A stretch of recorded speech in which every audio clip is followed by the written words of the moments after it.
ബലിപെരുന്നാൾ ഒരുക്കങ്ങൾ സജീവം. ഗൾഫ് നാടുകളിൽ ഒരേ ദിവസം ഈദ് അൽ അദ്ഹ. UDF വിജയാഘോഷം. ഇൻകാസ് റൂസേൽ കമ്മിറ്റിയുടെ പായസ വിതരണം. സമായിൽ കോട്ട താൽക്കാലികമായി അടച്ചു. സന്ദർശകർക്കും ടൂറിസം കമ്പനികൾക്കും നിർദ്ദേശം. ഒമാനിൽ നിന്നുള്ള പ്രധാന വാർത്തകളുമായി ഗൾഫ് അപ്ഡേറ്റ്സ് ഒമാൻ തുടങ്ങുന്നു. എല്ലാ പ്രേക്ഷകർക്കും സ്വാഗതം. Gulf updates Oman brought to you by Shahi foods and spices, powered by Purushottam Kanji exchange.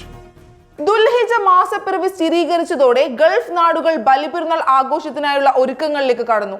ഒമാനിൽ മാസപ്പിറവി കണ്ടതോടെ മറ്റ് ഗൾഫ് രാജ്യങ്ങളോടൊപ്പം ഒരേ ദിവസം തന്നെയായിരിക്കും ഇത്തവണ ബലിപെരുന്നാൾ ആഘോഷിക്കുക.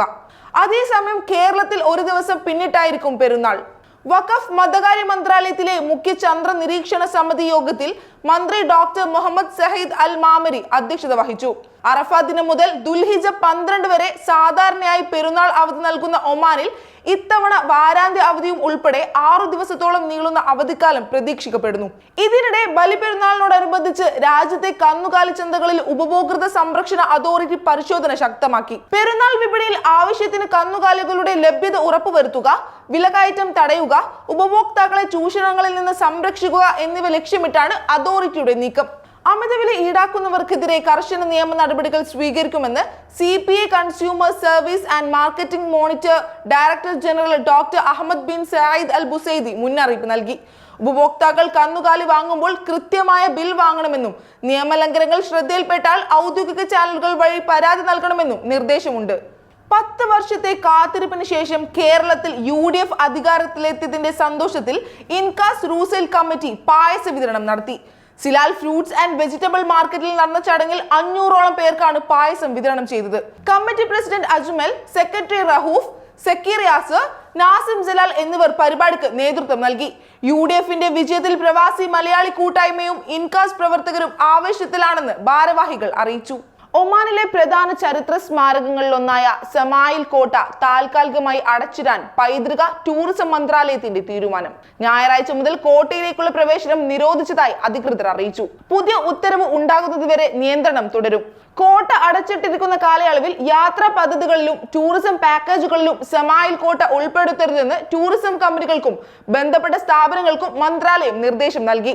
ദാഖില ഗവർണറേറ്റിലെ സമായിൽ വിലായത്തിൽ സ്ഥിതി ചെയ്യുന്ന ഈ ചരിത്ര സ്മാരകം ഒമാന്റെ സാംസ്കാരിക വാസ്തുവിദ്യ പൈതൃകത്തിന്റെ പ്രധാന കേന്ദ്രങ്ങളിലൊന്നാണ്. സമായിൽ കോട്ടയുടെ ഭരണപരമായ മേൽനോട്ടവും വികസനവും സ്വകാര്യ പങ്കാളിത്തത്തോടെ വികസന പ്രവർത്തനങ്ങൾ നടപ്പാക്കുന്നതിനായുള്ള പദ്ധതികളുടെ ഭാഗമായിട്ടാണ് നടപടിയെന്നാണ് റിപ്പോർട്ട്.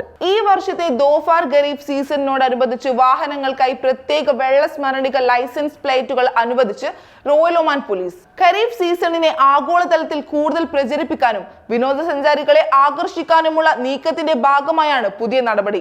ദോഫാറിലെ പ്രശസ്തമായ മൺസൂൺ ഉത്സവത്തെയും വിനോദസഞ്ചാരത്തെയും ആഗോളതലത്തിൽ ബ്രാൻഡ് ചെയ്യുക എന്നതാണ് ഇതുവഴി ഉദ്ദേശിക്കുന്നത്. ഈ പ്ലേറ്റുകൾ ടൂറിസം സീസണിന്റെ ഒരു ഔദ്യോഗിക സ്മരണികയായി മാറും. ഒമാനിൽ നിന്നും മറ്റ് GCC രാജ്യങ്ങളിൽ നിന്നും ഖരീഫ് ആസ്വദിക്കാൻ എത്തുന്ന സഞ്ചാരികൾക്ക് തങ്ങളുടെ സന്ദർശനം അവിസ്മരണീയമാക്കാൻ ഇത്തരം സുവനീറുകൾ സഹായമാകും. നിലവിലെ വാഹന രജിസ്ട്രേഷൻ നമ്പർ തന്നെയായിരിക്കും പുതിയ പ്ലേറ്റുകളിലും ഉൾപ്പെടുക. ROP സർവീസ് സെന്ററുകൾ, ഔദ്യോഗിക വെബ്സൈറ്റ്, മൊബൈൽ ആപ്ലിക്കേഷൻ എന്നിവ വഴി അപേക്ഷിക്കാം. 2026 ജൂൺ 1 മുതൽ ഡിസംബർ 31 വരെയായിരിക്കും ഈ പ്രത്യേക പ്ലേറ്റുകളുടെ കാലാവധി. ഗൾഫ് അപ്ഡേറ്റ്സ് ഒമാൻ പൂർണ്ണമാകുന്ന പ്രവാസി ലോകത്തെ പുത്തൻ വാർത്തകൾ അറിയാൻ ഗൾഫ് മാധ്യമത്തിന്റെ സോഷ്യൽ മീഡിയ പ്ലാറ്റ്ഫോമുകൾ സന്ദർശിക്കാം. ഗൾഫ് അപ്ഡേറ്റ്സ് നിങ്ങളുടെ വാട്സാപ്പിൽ ലഭിക്കുന്നതിന് നിങ്ങളുടെ പേരും സ്ഥലവും 96201150 എന്ന നമ്പറിലേക്ക് വാട്സാപ്പ് മെസ്സേജ് അയക്കൂ. Gulf updates Oman brought to you by Shahi foods and spices, powered by Purushottam Kanji exchange.